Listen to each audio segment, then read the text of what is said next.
10 থেকে 12,000 টাকা দিলেই মিলছে এসএসসি পরীক্ষার প্রশ্নপত্র। টেলিগ্রামের মাধ্যমে বিক্রি হওয়া এসব প্রশ্ন বোর্ড পরীক্ষার সাথে মিলেও যাচ্ছে হুবহু। পরীক্ষার আগের দিন সকালবেলা ওখানে মেসেজ দিয়েছিল, দিয়ে বলেছিল যে আজকে রাত 11টার দিকে এখানে আসলে প্রশ্ন দেওয়া হবে।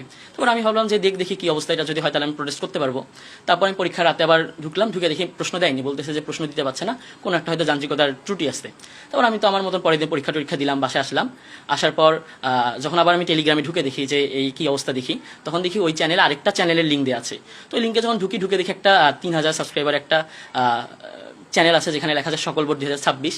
তো ওখানে ঢুকে একটু পরের দিকে গিয়ে দেখি যে 20 এপ্রিল মানে যেদিন আমাদের পরীক্ষার আগের রাত 11টা 24 আমাদের দিনাজপুর বোর্ডে প্রশ্ন দেওয়া আছে।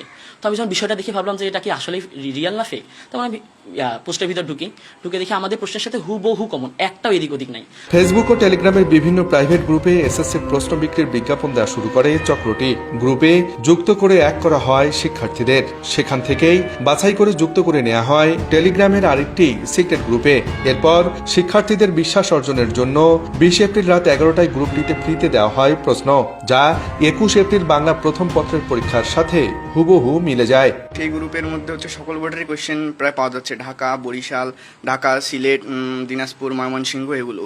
তো সেখানে প্রথমে যে কোয়েশ্চেনটা দিয়েছে বাংলা প্রথম পত্র, সেখানে তারা ফ্রিতেই কোয়েশ্চেনটা দিয়ে দিয়েছে। কিন্তু পরবর্তীতে যখন আবার অনেকে এটা ঘাটাঘাটি করে দেখতেছে যে বাংলা দ্বিতীয় পত্রের কোয়েশ্চেনটা পাওয়া যাচ্ছে কিনা, তো সেখানে দেখা যাচ্ছে তারা একটা বড় অ্যামাউন্টের টাকা যাচ্ছে। গ্রুপে ঢুকে দেখি ওখানে বলতেছে পেমেন্ট করা লাগবে। তো এই বিষয়টা আমি আমার ফ্রেন্ডদেরকে শেয়ার করলাম যে কি অবস্থা। ওরা বলতেছে ভাই প্রোটেস্ট তো করতে হবে। এখন দেখি পেমেন্টের সিস্টেমটা কি, সবাই মিলে যদি সবাই 400-500 করেও দেই, আমরা মোটামুটি সবাই 10-11 হাজার টাকা তুলতে পারবো। তো আমরা ফ্রেন্ডরা মিলে সবাই কম করে দিয়ে একটা টাকার অ্যামাউন্ট দাঁড় করাইলাম। করার পর ওখানে মেসেজ দিলাম যে আমরা কোয়েশ্চেন নিতে যাচ্ছি, কিভাবে কি করবো। দেন তারা অনেকক্ষণ সিরিয়াল নাম্বার দেয়। দেন সিরিয়াল নাম্বার দেওয়ার পর একটা ক্যাশ আউট নাম্বার দেয় যেখানে ক্যাশ আউট করতে হবে। দেন আমি ওখানে ক্যাশ আউট করি। ক্যাশ আউট করার পর তার একটু সময় নেই, আমার ইনফরমেশন নেই, ওখানে 10,800 টাকা ক্যাশ আউট করি। এরপর থেকেই ব্যবসায় নামে চক্রটি। বাংলার দ্বিতীয় পত্রের পরীক্ষার প্রশ্নের জন্য চাওয়া হয় বোর্ড ভেদে 10 থেকে 14,000 টাকা, যা কিনে নেন অনেক শিক্ষার্থী। এই কোয়েশ্চেন তো বড় উপরমহল থেকেই আসে। এগুলো তো আগে থেকে এটা একটা এসএসসি সমমানের পরীক্ষা, এটা খুবই একটা গুরুত্বপূর্ণ একটি বিষয়। তো এইখানে যদি এইভাবে প্রশ্ন এইভাবে ফাঁস হয়, এটা আমাদের জন্য খুবই দুঃখজনক বিষয়। টেলিগ্রামে গ্রুপটির নাম দেওয়া হয়েছে সকল বোর্ড প্রশ্ন 2026। এছাড়া পেমেন্টের জন্য রয়েছে বোর্ড ভিত্তিক ভিন্ন ভিন্ন গ্রুপ। বিশেষজ্ঞরা বলছেন এখনই এই চক্রকে রুখে দিয়ে প্রশ্ন ফাঁস বন্ধ করা না গেলে এর নেতিবাচক প্রভাব পড়বে ভবিষ্যৎ শিক্ষা ব্যবস্থায়। আব্দুর রশিদ জীবন, সময় সংবাদ, রংপুর।